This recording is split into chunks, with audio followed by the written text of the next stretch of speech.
Hey guys, Jesse Foster, aka Entranced, and I'm just making this video right here to show you guys my newest little tool that I've built to make my life easier and hopefully your life easier as well. And what this tool is used for is calculating implied odds situations. I whipped this thing up in about 30 minutes. So I'm going to have this as a template on Google Docs so you guys can download it or have it with your Google Docs account. And I'll show you guys a couple examples of how it works. Um, so I did make a previous video on how to calculate implied odds, but what I found is that that method is sort of laborious, and it takes about 5 minutes, perhaps longer if you're not used to using spreadsheets to do that. So this really simplifies the process, and basically all you have to do is put in the numbers and the sheet will do the work for you. And it's using an objective method, which is what I mean by that is that the math that we use in here is going to be much more powerful than just going by feel or whatever. So I've lined up a couple of hands where I'm in an implied odds situation, and I haven't really looked at them in detail, but I'm just going to run through them, and you guys can get an idea of how to use the calculator and also some guidelines that go along with it. Um, so on the calculator, there's also little notes that will show you what each different cell means and sort of the details on that. That's one thing that I recently learned that I think is pretty cool. But anyway, all right. So here we're in the big blind facing a raise from the small blind. Looks like I flat. Okay. So my opponent's c-bets on this flop. I think in this situation we don't really need to be analyzing the implied odds, but let's go ahead and take a look at the turn card. Okay, so the turn villain bets, and I think we could say at this point we have a bluff catcher, but we also have some pretty strong implied odds in this situation. So what we're going to do is take into account the effective stacks. So we can see here, have the names covered up. I guess you guys know my name probably. So let's go ahead and enter that in. So the effective stacks, which is before villains bet, are 46.75. The amount we're calling is going to be 466. 466. And the pot, and that's pot before villains bet, is $7. And we are on the turn. So how many outs do we have? Okay, we have 9 outs to the flush. We have 3 outs to a gut shot, so that's 12. And then an additional 5 outs to 2 pair and sets, or sorry, 2 pair and trips, which comes out to, I believe, 18 outs, which is a lot of outs. So we can see here we have 18 outs, and the spreadsheet has kind of wigged out a little bit. The reason for that is because anytime this EV difference number is negative, then the call is already plus EV. You don't need to extract any money on later streets. And what that means is that mathematically is that on the turn here, as we can see in Hold'em Manager, the amount of equity that we need to call here is 29%. But our actual equity, well, let's see here, 18 into 46 possible river cards is something like 39%. So we're already getting correct odds. So this is actually not even an implied odds situation because our equity is so good. So in this case, we could say it's absolutely correct to call here or raise. Raising could be of a higher EV, but we're not going to analyze that in this situation. So let's move on to another one, since that one didn't work out so well. So here I flatten open on the button with ace deuce of diamonds. Get c-bet into. Alright, now let's take into account some effective stacks here. So effective stacks are 17.75 before villains bet. The amount we're calling is $2. The amount in the pot before villain's bet is 3.75. The street we're on is the flop. And the amount of outs we have in this situation, okay, we have 9 outs to the flush and 3 outs to a 3 outs to a straight. Also, we might want to consider an ace to be an out, but we can't be super confident when we hit an ace in this situation. There's a possibility we could be dominated. So what you want to do in that situation is probably what's called weighting your outs. So there are 3 aces that could hit us, but we're not too sure if they're really going to be good. So we maybe count them as half an out. So since there's 3 aces, we count them at half, which means we count them at 1.5. So we add those to our other outs. So we had 12 outs plus the 1.5. So we have 13 outs. And once again, we can see here that this is a situation where we have correct equity to call. We need 26% equity. We have 13.5 outs into 47 possible turn cards. And we can see here that we have 29% chance to hit on the turn. So in this case, again, we don't need that. But let's say, for example, let's say we have like ace 9 of diamonds. Okay, so we don't have that out to the gut shot. So we have 9 outs to the flush, and we'll count half of the outs for an ace and maybe one of the outs for the 9. So that would be 11.5, I believe. Okay, so we change our odds to 11.5, and now we find have a situation where we don't have correct EV to call in a vacuum. So any implied odds situation that you are in is essentially a spot where your call in a vacuum is minus EV, but you're making up for that by having more EV on later streets. That's what implied odds means, is you have implied EV on a later street. So in this case, we're getting 2.88 to 1, but our odds to hit are 3.08 to 1. So if there were no turn card, this would be a minus EV call. So what the equation for this is, it subtracts the hitting odds minus the pot odds, and then multiplies that times the bet, or the amount we have to call, and that's the amount we need to make up on the river. So in this case, we need to make up 43 cents or 42 cents on the turn and river in order for our flop call to be neutral EV.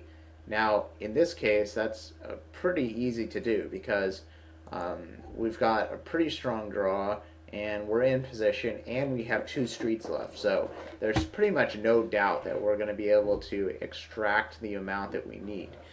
Now, so this one's pretty clear cut. Let's go into another one, hopefully one where it's a little less clear cut.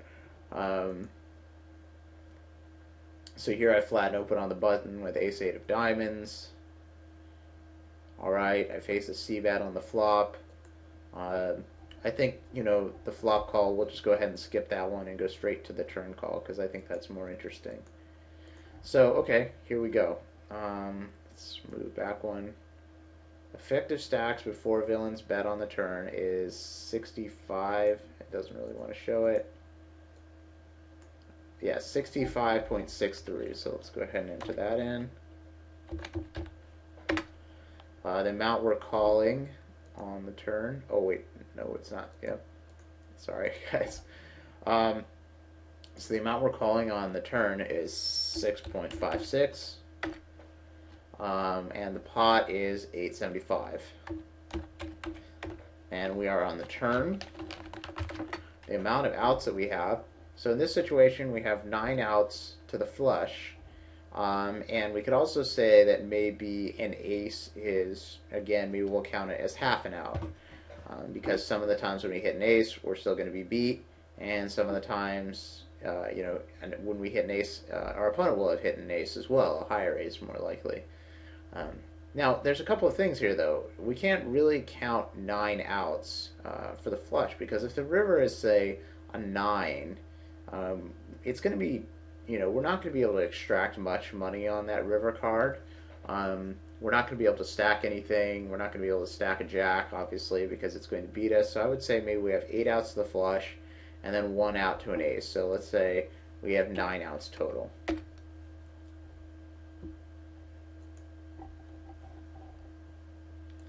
Had to pause for a second there. The spreadsheet was wigging out a bit. I just built this, so it probably still has some bugs in it. So we can see here that our pot odds on the turn are 2.33 to 1. Our odds to hit are 4.1 to 1.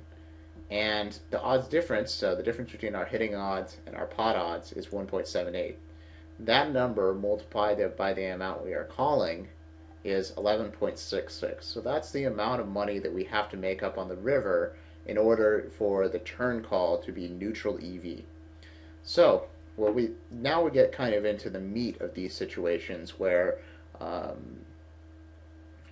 it gets sort of interesting. In this case, Villain has $59 left on the river, and I think it'll be pretty easy for us to extract on the river if we do call, because on the river the pot will be $22. He'll be, if he bets, say, like an overpair again, maybe we'll say like he'll probably bet something like 2/3 pot, or if he's bluffing, he'll bet somewhere around that range. So I think it'll be fairly easy for us to pick up that 1166 on the river. Now, say for example, Villain's stack on the turn were much shallower. Let's say he only had $20 left on the river. Well, in that case, or sorry, $20 when he bet the turn, and that means he only had 1344 left on the river. In that case, it would probably actually be a minus EV call on the turn, because we need to make up 1166 on the river, but Villain only has 1344 behind. That means every time that means we have to stack him completely every time he hits the river, which is something that is probably not really going to happen. There's going to be some times that Villain checks folds. Now, that's where things start to get really even more complicated, because if he is going to start check folding some rivers, then there's also some value to calling turns. You can bet the river when he checks, but that's much harder to quantify. If you're interested in that type of analysis, you might want to use a more complex tool such as Card Runner's EV to model that situation. But that gets into some highly theoretical situations, and we're trying to work only with objective data here. So as a general rule, you want somewhere around 2 times their remaining stack to be the EV difference. So if there was an EV difference of 1166, such as in this case, we would want him to have about $23 left in his stack for us to extract. That would make sure that our EV was positive when we called the turn. We would definitely make up the river EV, because we would only have to win half his stack. So another thing to consider is the different rivers and how they're going to affect our opponent's range. So like, say for example, if he has like if the river is the king of diamonds, we're probably not going to be able to extract a bet from like pocket queens or pocket tens, or probably even pocket aces. Pocket aces might check fold. If the turn's like the queen of diamonds, similarly, we're going to have a tough time extracting. If the turn is like, the river is like the 10 of diamonds or the 8 of diamonds, also we might have a tough time extracting. So that's another thing you want to consider when you're looking at, or analyzing these situations, is what rivers are my opponent going to pay me off on? Are there going to be some rivers where he's just going to check fold, or the only hands he can pay me off on this particular river with are, it's a fairly narrow range. So that's another thing to consider when you're looking at this EV difference of the amount you need to make up. You might think, oh, well, yeah, slam dunk, I'm going to make that up on the river all the time. But, try to really think critically about, the different possible rivers that you'll hit, and whether or not the hands that you think are in your opponent's range will pay you off. So that's kind of like, the part that you'll have, that's sort of unquantifiable. That's going to have to come down to your judgment as a player. It's going to be difficult to calculate that type of thing, but just take a look at the different possible rivers, the different ones you think you're going to get paid off on, and you can make your own judgment. If you have more questions about that, or you have a hand history you want reviewed where you think it might have been plus EV, but you're not really sure, let me know and maybe I can give some insight. So this situation, I think the turn goes check, check. Okay, well, I'm not involved in this pod, so that was kind of pointless. Um, let's take a look at this one. Looks like I call him min open from early position with ace 8. I check call the flop. This isn't really an implied odd situation. But when we get to the turn, villain bets, and now we have to decide. I think I definitely have a bluff catcher here, and I think I'm beat here quite a bit of the time because villain is fairly tight. Pre-flop, he's only opening something like 19% in that position, and he's c-betting actually quite a bit, but he's not double-barreling turns that much, so he's c-betting flops 79% in position, 38% on the turn. So I would say we definitely have a bluff catcher in this situation, and villain is unlikely to be bluffing, so this would be an implied odd situation. So let's go ahead and analyze it. Let's take a look at the turn. So on the turn, he's got 189.25 left before our bet. He bets the turn for 16.87. The pot before villain's bet is 22.5, and the street we're on is the turn. And the amount of outs that we have are, okay, well, let's think. An 8 is definitely an out, so that's 2 outs, and then 9 outs to the flush. So, yeah, I think that's pretty reasonable. So somewhere around 11 outs. Okay, so our odds to hit are 3.8 to 1. I'm going to make that a little bit simpler. We don't need that many decimals. So our odds to hit are 3.8 to 1, 3.18 to 1. Our pot odds we're getting are 2.33 to 1. The difference is 0.85. So the amount we need to make up on the river is 14.31. And the amount that villain has left in his stack is $172. So in that case, I think, also one thing I think I'm going to add, actually I'm going to add it right now, I'm going to pause the video.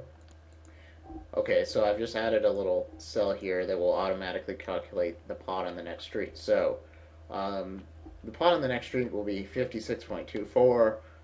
We need to make up $14.31, and villain will have 172 behind. So in this situation, it's pretty clear that we're going to be able to make up the money on the river. Now, one thing that is relevant in this situation is that we are out of position. Any situation where you are out of position is going to be, it's always going to be worse for when you're calling in an implied odd situation because you're going to have a tougher time extracting on the river. Villain's going to be able to check back the river on, say if the river is an ace, he's probably not going to value bet a hand like jacks or queens, or maybe even kings. That's going to change based on the player type, but he has the option of checking back. If the river is a club, in this situation we have a backdoor flush draw, so it's a little more obvious, but if the river were a spade and we had a spade draw, villain would have an option to check back on the river with some of his top pairs and over pair hands, and possibly also some of his bluffs. So there's a big value to being in position in these type of spots, partially because when you're in position, your opponent can check and you can value bet, so your opponent never gets to showdown for free. Secondly, well, and this is in a way another way that he's not getting to showdown for free, you can also turn your hand into a bluff when you miss the river and he checks. So if you miss the river and he checks, you can go ahead and half pot or whatever to just try and fold out his bluffs or some of his weaker showdown value hands. Whereas when you're out of position, you don't really have that option. So again, it's sort of an unquantifiable thing, at least without some very, very heavy math that I don't really want to get into or explain in a video because it would probably take a long, long time. But when you're in those situations, take into account the fact that you're not going to be able to pick up the pot when he checks on the river, and you're going to have a tougher time getting paid when you're on the river. So, let's move on to, looks like we have one more. And I think I've rambled quite a bit on this, so hopefully most of the concepts are clear. So here we face a 3-bet from the small blind. All right, he's 3-betting pre-flop versus button opens about 12%, but mostly from the big blind. So his range here is actually fairly tight. So I would say his range here is something like a top 10% range. Maybe not a merged top 10%, but it's going to be something about 10%, with maybe a little bit more polarized. Probably not 3-betting some of these hands. Maybe more likely to 3-bet some of the ace-x suited. Let's see here. Maybe some suited connectors in his range. Or suited gappers, suited connectors. Okay, that's something like 10%. Okay, so I'm going to roughly just say this is villain's range in this situation. So, he c-bets the flop here. Let's take into account the effective stacks before he bets. Alright, so he has more than us, so wow, that's weird. It's 189.25, exactly the same. The amount that we're facing is a 23.25 bet. The pot is 31 before villain bets, and we are on the flop. The amount of outs that we have in this situation are 4 outs. We have 4 outs to this to the straight, to the gut shot straight draw, and we also have a backdoor flush draw in this situation. I would probably count the backdoor flush draw as maybe an out or a half an out, depending on how often he barrels. If he barrels the turn quite a bit, maybe count it as a half an out, because it's going to be difficult for you to, or it's going to be more expensive for you to realize that equity. If he doesn't barrel the turn that much, then I would probably count it as a full out. So let's just take a look at how often he bets the turn. Looks like my HUD is a little bit incorrect here. It says he's barreling turn and 3-bet pots 133%, which is pretty interesting. So we'll just count it as a half an out. So I have 4.5 outs. Alright, so let's see here. Our odds to hit on the next card are 9.44 to 1. Our pot odds are 2.33 to 1. That means we need to make up 7 times the bet in this situation on the turn and river. And the amount so we're making up about 165.33. That's the amount we need to make up on the turn and river. So this is actually something that I haven't talked about yet. The power of being on the flop is also really important when you're looking at these implied odds situation, because if you think about it, if you're on the flop with a weak draw or even a strong draw, if you hit on the turn, you're going to have 2 streets to extract. Whereas if I were on the turn facing this bet and this were the exact same, I would only have 1 street to extract on the river. So it would be much, much more difficult for me to extract that $165 that I need in order for it to be plus EV to call here. So being on the flop is much, much better when you're looking at implied odds situations logically. Now being on the flop and in position is probably the best possible situation for an implied odds spot. So in this case, we're getting about, we need to make up 165, and we only have 166 left. But on the turn, since he's barreling the turn so frequently, it's likely that when we hit the turn, we're going to be getting 2 straights of value here. Plus, being in position allows us to bet the turn if he checks and potentially pick up the pot, or call the turn, and if he checks the river, we can shove some of the time. Again, those things are unquantifiable, and this situation is very, very thin because we need to make up almost the full amount of our stack on the river. It's possible that this is actually a fold. This spot, we're not really calling purely for implied odds. We're also calling for floating reasons. However, if I was just calling and only playing fit or fold when I hit, this would be a pretty large mistake, because I would not be making up the amount of money on the river that I need in order for this to be plus EV. So in that sense, this would be a mistake to call for implied odds reasons. And when you're in one of these situations where it's very close between calling and folding, you just have to think about how often am I going to pick up the pot on the turn or on the river when my opponent gives up. In this case, this villain is not really, well, he's betting flops and turns quite a bit, but it looks like he's checking the river quite a bit. He's only c-bet the river 1 out of 7 times so far. So in this situation, I will probably be able to pick up the pot quite a bit on the river, where he'll bet twice and then check the river, and I'll be able to shove and pick up the pot. So again, lots of unquantifiable things here, but this tool allows you to sort of get some objective data that you can base your analysis on. So this video has been a little different than what I normally do. I've just kind of rambled off on all the things that are relevant in this situation. If I've missed anything, if you guys see this video and you think maybe there's some other relevant piece of information, make sure you comment, because I want to make sure everybody who sees this gets a really good understanding of this. And let me know if you have any questions of different factors and things to consider, or the math behind this. Anyway, that's it. I hope you enjoy, and take it easy.